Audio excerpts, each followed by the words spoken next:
Many thanks for staying with us. Now, you probably have heard of female genital mutilation and its negative impact on women's lives. Female circumcision is recognized as a discrimination against the girl child and a violation of their rights. One of these rights is the psychological and sexual well-being of the woman. In this week's Health Digest, Dr. Mercy Korir brings us the story of one woman who went ahead to reclaim her dignity and rights after the cut. Please, dear parents, the language in the following report is not appropriate for children.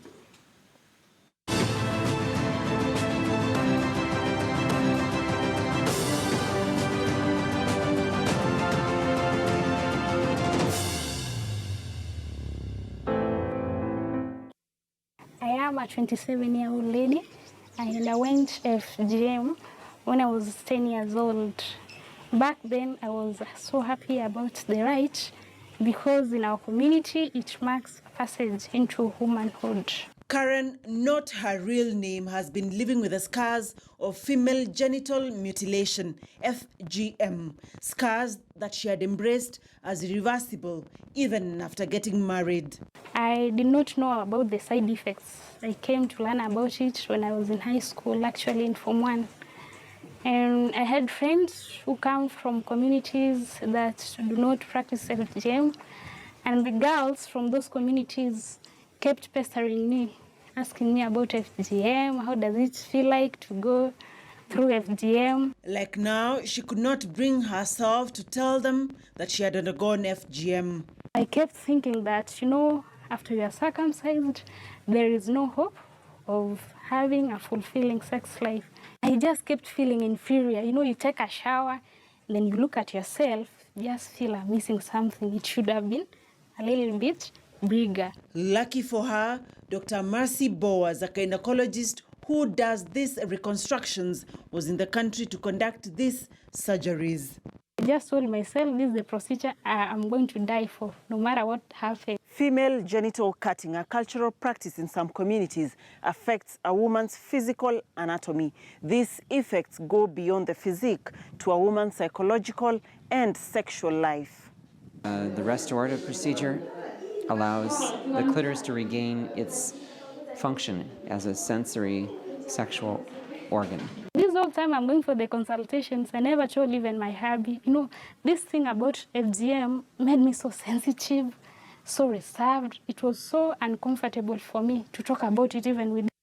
After missing Dr. Mercy Boas, Karen was referred to Dr. Aidan Abdullahi, a reconstructive plastic surgeon who has been doing these same procedures here in Kenya.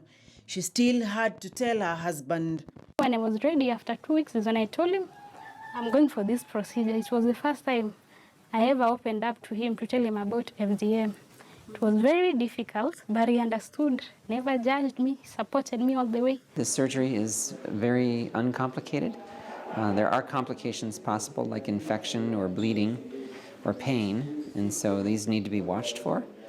But patients need generally just to keep the area clean and dry, mostly, and just give time to the process. The stitches all dissolve, and so recovery, though, takes about 6 weeks in total. This surgery is done as a day procedure under spinal anesthesia, and it takes about an hour. Karen had type 1 FGM, and in 45 minutes, she felt reborn. I just told myself, this is a rebirth. You feel that sense of relief, that burden that you had about FGM just goes away slowly. I think my emotional recovery commenced that moment I left theater. This surgery is not the end of FGM, but for the women that have already been victimized by cutting, this offers hope that they can gain some of their life back.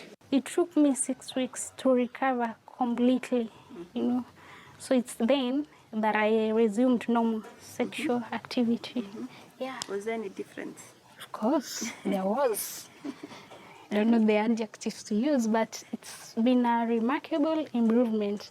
We found that the patients citing their #1 reason for having the surgery was not sexual feeling even, even though that is an important part of it, but to regain what they feel has been stolen. The women we've met here who underwent female genital mutilation say that during this experience, they felt like a part of their self was stolen from them.